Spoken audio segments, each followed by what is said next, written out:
And now the news. Minister for Communications and Works Mark Vanterpool says some of the claims in the Auditor General report on the Cruise Pier project suggest that Auditor General Sonia Webster was misinformed.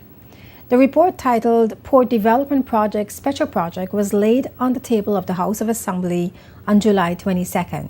Minister Vanterpool accepted some of the claims and suggestions presented by the Auditor General, but he explained the context in which some of the decisions were taken as government sought to begin work on the Cruise Pier project. So it was expedient, Madam Speaker, to move quickly and swiftly. So while I agree that it would be best to wait and do more analyses and more analyses, and you know these analyses, Madam Speaker, I had a $250,000 one sitting on my desk that was done. I wasn't going to audit anymore. Madam Speaker, that wasn't necessary. So, but it was best, I agree, but it wasn't expedient. But Madam Speaker, even in that, while I want to make sure, from a legal standpoint, or from an authority standpoint, or from a standpoint of what is to be correct, and like I said, it's best if Cabinet can wait for all those reports and make his decision. But at some point, Madam Speaker, the policy-making body of the country, the management body of the country, has in the past, and will continue to do so, make decisions sometimes that can't wait for tendering processes. Yes, it's best. Yes, we must do everything possible to make it happen. But there are times when it happens. Minister Vanterpool's motion to debate the Auditor General's report on the Cruise Pier project preceded a motion by opposition member and District 1 Representative Andrew Foy to debate the Public Accounts Committee report on the Cruise Pier project. During his contribution to the debate, which ended late Tuesday evening, Foy outlined that there was lack of transparency in various aspects of the project. You have other consultants, Madam Speaker, such as ICE. You have ideas, solutions. And Madam Speaker, what's amazing is that TPP, one of the owners, or one of the persons in TPP was Hugh Daly. I want us to remember that name. Because in the investigations, in the examinations of this project, Idea Solutions was one of the subcontractors to TPP. And Idea Solutions was also Hugh Daly. So, Madam Speaker, Hugh Daly subcontract himself inside a major contract. This is nothing I'm saying coming from my mouth. This is coming from the documents from the Ministry of Finance, from ports, and the interviews by all the public servants who are involved. So Idea Solution, or Ideal, whichever one it is, was one of them who was being subcontracted by Tatola Port Partners. And they, Tatola Port Partners, as I read earlier, who all the players were, and one of them is Hugh Daly.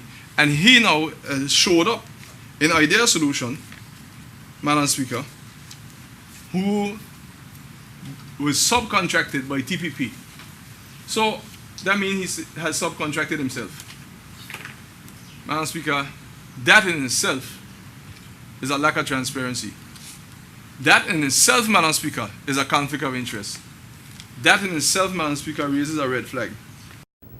Minister Vanterpool, in his presentation earlier, had introduced an extract from a cabinet document which indicated that the Virgin Islands Party, the VIP government, approved the Cruise Pier project in 2008. And after changes were made by the National Democratic Party, the NDP government, the project was approved again in 2012. Minister Vanterpool says changes were made to the heads of agreement by the NDP administration because the $12 million project embarked on by the previous government was not value for money for the territory. Even the previous government, in one of their cabinet papers, suggested that the development of the pier that was that was recommended by the Port Authority management was not sufficient, was inadequate. And as a matter of fact, Madam Speaker, I will point out clearly that in our examination of this very early, and fortunately in consultation with the actual potential users of the dock, which is the cruise ship companies, it was clearly noted that a $12 million project that was envisaged by the previous government and seemingly rushed to an agreement about a month or so before the last elections, without having gotten the benefit of what they asked for in a previous cabinet paper, that the recommendations that were made by the Port Authority should be reviewed in light of certain facts, that, Madam Speaker, we had to take our time and determine what the requirements of these companies were by actually approaching the companies directly ourselves and not depend on the then Port Authority management export advice as was being suggested by the Auditor General. And I'm sure she made those suggestions very innocently. Because, Madam Speaker, the agreement with Magical Cruise Company or Disney with a $12 million project, if we had followed that, Madam Speaker, it would have been a fatal mistake. Fatal to the point, Madam Speaker, where we would have come to the detriment and death of the cruise industry in the territory. The interim report on the Cruise Pier project was brought to the House of Assembly on June 13th by Opposition Leader and Chair of the Public Accounts Committee, Ralph O'Neill. Opposition member Andrew Foy brought a motion for the report to be debated before any guaranteeing of funds for the Cruise Pier project. The motion was defeated, and the Leader of the Opposition, Ralph O'Neill, insisted that a discussion be held among members of the House before any public discourse on the report takes place. JTV News was informed that the discussion called for by Mr. O'Neill was not held. The House went into recess during Minister Myron Walwyn's contribution to the debate on the Public Accounts Committee's report on the Cruise Pier project. The debate is expected to continue on Tuesday, July 29th at 10 a.m. when the House is scheduled to resume its 8th sitting.